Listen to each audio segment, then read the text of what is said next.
Hello dear student, last class में हम लोगों ने जब स्टार्ट किया था तो वहाँ पर अर्थमेटिक प्रोग्रेशन पढ़ा था और उसका बेसिक कॉन्सेप्ट पढ़ा था कि फर्स्ट टर्म क्या होता है, ए होता है और कॉमन डिफरेंस डी होता है। नंबर ऑफ टर्म की बात नहीं हुई थी, लेकिन टर्म हमने बताया था। टर्म क्या होता है तो ये बता दिया था, first term, second term, third term, fourth term, इस तरीके से इसका नोटेशन होता है। तो यहाँ तक तो हम लोगों ने डिस्कस किया था। अब हम लोग आगे पढ़ लेते हैं। जैसे हमने सीक्वेंस क्या लिखा था, ये याद कीजिए। सीक्वेंस क्या लिखा था, ऐसे लिखा गया था आपके पास sequence a plus d, a plus 2D, a plus 3D, a plus 4D, so on, इस तरीके से। देखिए, सबसे पहले जब टर्म की बात होती है तो एक बात तो यहाँ समझना होगा, नंबर ऑफ टर्म जब होगा, number of term in an AP sequence. देखिए, यहाँ पर नंबर ऑफ टर्म में भी फाइनाइट और इनफाइनाइट, फाइनाइट और इनफाइनाइट। अब इनफाइनाइट कैसे हो सकता है, जैसे आपके पास 2, 5, 8, 11, 14, 17 ऐसे नंबर ऐड करके ऐसे सवान कर दिया गया। अब इसमें लास्ट नंबर आप नहीं बता सकते हो, तो ये इनफाइनाइट नंबर ऑफ टर्म का सीक्वेंस होगा। लेकिन कोई भी लास्ट टर्म अगर गिवन है तो इसका मतलब फाइनाइट हो जाएगा। तो ये फाइनाइट और इनफाइनाइट, जैसे अभी क्या हुआ, ये इनफाइनाइट। लेकिन यहीं पर अगर ये 2, 5, 8, 11, 14, 17, इस तरीके से आप 17 लिखो और इसको थोड़ा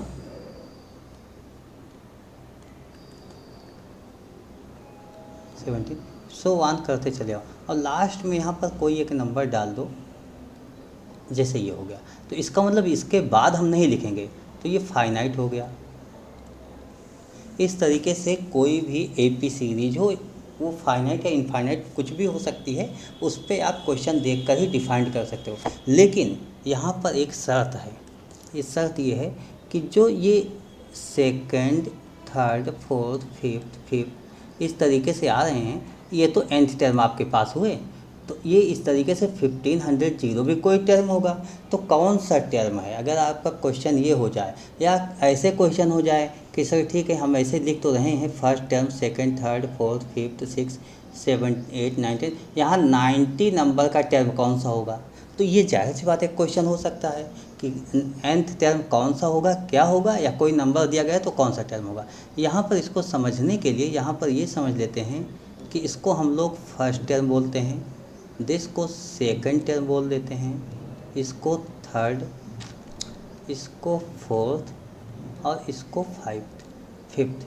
देखिए, nth term of the sequence,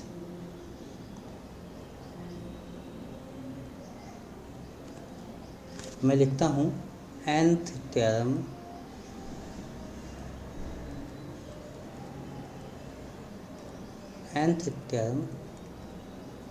of the sequence.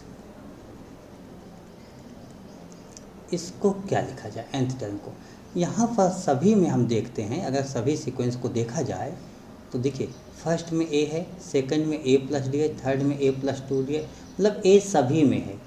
A सभी में है, इसका मतलब हुआ कि इसमें भी A तो होगा ही, A होगा प्लस होगा, नंबर बदल रहे हैं, बाकी सब में D भी है किसी के साथ मल्टीपल करते हुए, ये D भी लिखा गया है। लेकिन जब हम इसका थोड़ा सीरियसली देखते हैं तो जहाँ पे A1 लिखा गया है यहाँ 0D है, मतलब D नहीं, या 2 लिखा गया तो 1D है, 3 है तो 2D है, 4 लिखा है तो 3D है, 5 लिखा है तो 4, मतलब जो लिखा गया उससे एक कम करके D है। तो यहाँ पर अगर ये N लिखा गया है तो ये कौन सा हुआ, n-1D हो जाएगा। nth term of the sequence, इसको हम लोग AN लिखते हैं, AN equal to A plus n-1 into D. ये आपके पास एक फार्मूला हो गया, इसको एज अ फार्मूला आप याद करोगे। nth term of the sequence, इसमें याद रखिएगा ए क्या है, फर्स्ट टर्म, होयर an इसको क्या बोलते हैं, nth टर्म, और a first term,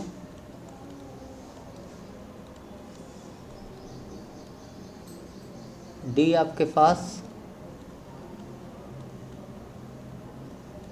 common difference. इस तरीके से आप याद कर सकते हो कि an equal to a plus n-1 into d होता है।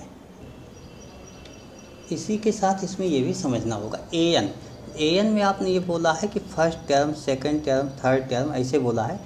a1 first term, second term, third term, fourth term, fifth term, इसका मतलब ये पॉजिटिव इंटीजर हो रहा है। तो n जो होता है, n कभी भी निगेटिव या पॉइंट में नहीं होता है। तो n क्या होगा, n belong to positive integer, mean z plus में होता है। इसको आप याद रखिएगा, यानी फर्स्ट टर्म से ही स्टार्ट होगा, फर्स्ट, सेकंड, थर्ड, फोर्थ, आप नेचुरल नंबर बोल सकते हो। तो इस तरीके से आपके पास होता है, यानी कभी भी n जो है पॉइंट में नहीं आएगा। कोई भी क्वेश्चन हो, पॉइंट में n नहीं आएगा। और एक बात आपको यहाँ पर मैं और डिस्कस करना चाहूँगा। देखिए, कोई भी क्वेश्चन सॉल्व करते समय कुछ बातें याद रखिएगा। जैसे इसमें a है, d है, n है और an है, यही चार बातें इसमें डिस्कस की गई। चार में से कोई भी तीन गिवन हो, 3 गिवन हो, तो आप किसी एक को निकाल सकते हो, किसी भी एक को निकाल सकते हो। तो 3 गिवन होगा तो किसी एक को हम निकाल सकते हैं, इतना याद रखिएगा। अब हम लोग कुछ क्वेश्चन कर लेते हैं। इस पर एक क्वेश्चन ले लिया जाता है, ठीक है। सपोज कीजिए क्वेश्चन हमारे पास ये होता है कि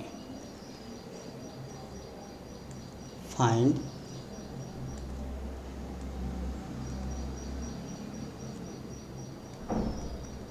eleventh term of this sequence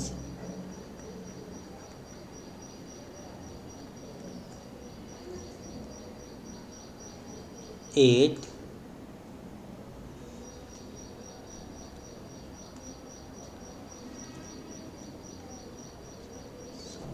इस तरीके से लिखा गया है। Find 11th term of the sequence 8, 12, 16, 20, इस तरीके से etc। तो आप यहाँ लिखोगे a equal to mean first term 8 और d equal to common difference. देखिए, कॉमन डिफरेंस के लिए आपको 12 में से 8 को माइनस कर देना है। तो 12 माइनस 8, यहाँ से आपको d इक्वल टू मिल गया 4। देखिए, आपको कहीं संदेह हो तो 16 से 12 भी माइनस कर सकते हो, लेकिन यहाँ हमें कोई संदेह नहीं है क्योंकि 11 टर्म ऑफ द सीक्वेंस बोला गया है। तो जाहिर सी बात इस सीक्वेंस में है, यानी हमें यहाँ पर कोई संदेह नहीं है। ए और डी हो गया। उसके बाद कहते हैं 11th टर्म, ए हो गया, डी हो गया, और क्या निकालना है आपको, A11 equal to question mark, ये हो गया। लेकिन देखिए A11, इसका मतलब n इक्वल टू क्या हो गया, 11 हो गया, तभी तो A11 हुआ। अब हम अपना फार्मूला लिख लेते हैं। फार्मूला मेरे पास होता है an equal to a plus n-1 into d. n की value 11, A11 equal to a की वैल्यू 8 प्लस n हो गया 11 minus 1 into d, common difference 4 हो गया। जब हम इसको सॉल्व करते हैं 8 प्लस 11 माइनस 1 10, 10 4 जा 40। A11 टर्म आपके पास 48 आ गया। इस तरीके से आपने क्वेश्चन सॉल्व कर लिया। और एक क्वेश्चन ले लेता हूँ।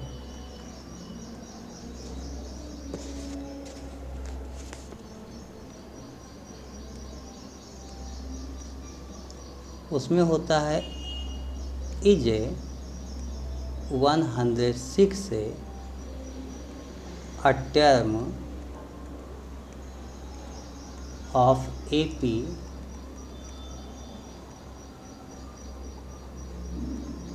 Sequence 3, 6, 9, 12 etc। कह रहे हैं is 106 a term of AP। तो देखिए इनकी बातें जो लिखी गई हैं उससे मैं नोट कर लेता हूँ। A इक्वल टू हमारे पास 3 गिवन है। D कॉमन डिफरेंस की बात की जाए तो 6 से आप 3 माइनस कर लो। और AN जो ये कहना चाह रहे हैं वो कह रहे हैं 106 है, इस तरीके से है। तो हम फार्मूला अपना लिखते हैं AN equal to A plus N minus 1 into D। इसमें वैल्यूज पुट कर लेते हैं। AN हमारे पास 106 है equal to A3 plus N minus 1 into D, common difference 3 है। देखिए इस 3 से हम सॉल्व कर लें अगर ब्रैकेट 3 प्लस 3n माइनस 3 हो जाएगा। तो यहाँ पर आपके पास 3n आ गया 106 equal to mean n equal to 106 divide by 2, 2 5 जा 10, 2 3 जा 6, n इक्वल टू 53 आ गया। 53 जाहिर सी बात इस टेबल में मतलब सॉरी 2 से एक कैंसिल हो रहा है, 2 5 जा 10, 2 3 जा 6, तो सॉरी ये 2 लिखा हुआ है, इसको हम लोग गए, ये 2 लिखा है, ये 3 है आपका। तो होना क्या चाहिए, 3 होना चाहिए। अब हम लिखेंगे n इक्वल टू, देखिए ये जब हम इसको डिवाइड करते हैं 3 3 जा 9 और यहाँ 1 होगा 16, 3 5 जा 15, 1/3 आ रहा है, मतलब ये पॉइंट में आ रहा है। तो n क्या होना चाहिए, n belong to z plus mean positive integer में। Therefore 106 is not a term of given sequence। इस तरीके से आपने नोट कर दिया कि यह गिवन सीक्वेंस का एक टर्म नहीं होगा। एक और क्वेश्चन लेते हैं। क्वेश्चन आपके पास कुछ ऐसा लिख लेता हूँ।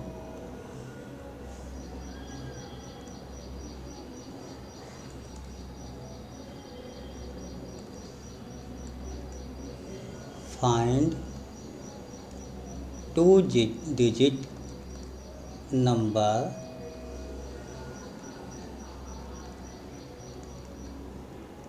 डिविजिबल बाई, यहाँ पर कोई भी नंबर लिख लो, डिविजिबल बाई अभी मैंने 7 लिख लिया, आप 3 भी लिख सकते हो, 4 लिख सकते हो, 5 लिख सकते हो, कोई भी नंबर लिख। Find 2 digit number divisible by 7, ऐसा क्वेश्चन हो गया। देखिए इस क्वेश्चन को हमें जब सॉल्व करना है तो 7 से डिविजिबल 2 डिजिट यानी 7 की टेबल अगर आप लिखोगे तो 7 1 जा 7, 7 2 जा 14, 7 3 जा 21, ऐसे आप नंबर लिखते रहोगे। लास्ट में कौन सा नंबर होगा, देखिए अब यहाँ आपके लिए प्रॉब्लम हो रही है। 7 की टेबल कितना भी लिखोगे तो 7 10 जा 70 तक आपको याद होगा। देखिए 2 डिजिट नंबर आपके पास है क्या, 99 होता है। उसके बाद इसको 7 से डिवाइड कर दो, 7 1 जा 7, 9 माइनस 7 2, यहाँ 9 होगा, 7 4 जा 28, यानी 1 ये रिमाइंडर हुआ। अगर 1 रिमाइंडर ना होता तो ये पूरा कैंसिल होता। मीन 99 से 1 को माइनस कर दो, 98 हो जाएगा। तो आप कहोगे इस तरीके से जो सीक्वेंस हुई हमारे पास 98 हो गई। ये 7 की टेबल है, लेकिन आपको 2 डिजिट नंबर लेना है, 2 डिजिट नंबर। तो 2 डिजिट नंबर यहाँ से लोगे, यानी 7 1 डिजिट का है। 2 डिजिट नंबर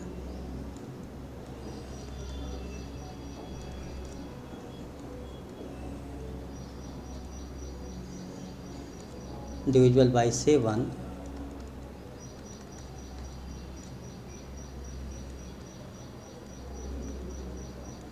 क्या हो जाएगा आपके पास 14 21 28 सो 98, इस तरीके से। तो इस क्वेश्चन में क्या गिवन है, find 2 digit number. Divisible by 7 यानी नंबर ऑफ नंबर्स क्या है, ये क्वेश्चन आपके पास है। तो आप ये कहोगे ए फर्स्ट नंबर आपके पास 14 है, कॉमन डिफरेंस जो डी है जिससे डिविजिबल होता है वही कॉमन डिफरेंस हो जाता है, बट आप यहाँ माइनस भी करके देख लोगे 21 माइनस 14 तो 7 होगा। और उसके बाद देखिए एन आपके पास क्या है, नंबर ऑफ नंबर्स ये गिवन नहीं है, बट लास्ट नंबर आपने नोट कर लिया है इसलिए 2 डिजिट था, तो ये 98 हो गया। अब आप अपना फार्मूला लिखिए, उसमें वैल्यू पुट कर लो, a n equal to a plus n minus 1 into d. तो ए एन की वैल्यू आपके पास 98 हो गया, equal to a 14 plus n minus 1 into d, और डी के प्लेस पर 7 हो गया। अब आप 14 को इस साइड ले आइए, 98 minus 14 equal to 7 time n minus 1 हो जाएगा। 98 8 minus 4 4, 9 minus 1 8, 84 equal to 7 n minus 1। अब n minus 1 equal to 84 divide by 7, ये हो जाएगा 12। N minus 1 equal to n equal to 13, mean 2 से डिविजिबल 7 से डिविजिबल 2 डिजिट नंबर कुल 13 होंगे। ये आपका आंसर हो गया। I hope you understood explanation this concept also questions. Okay, thank you, bye.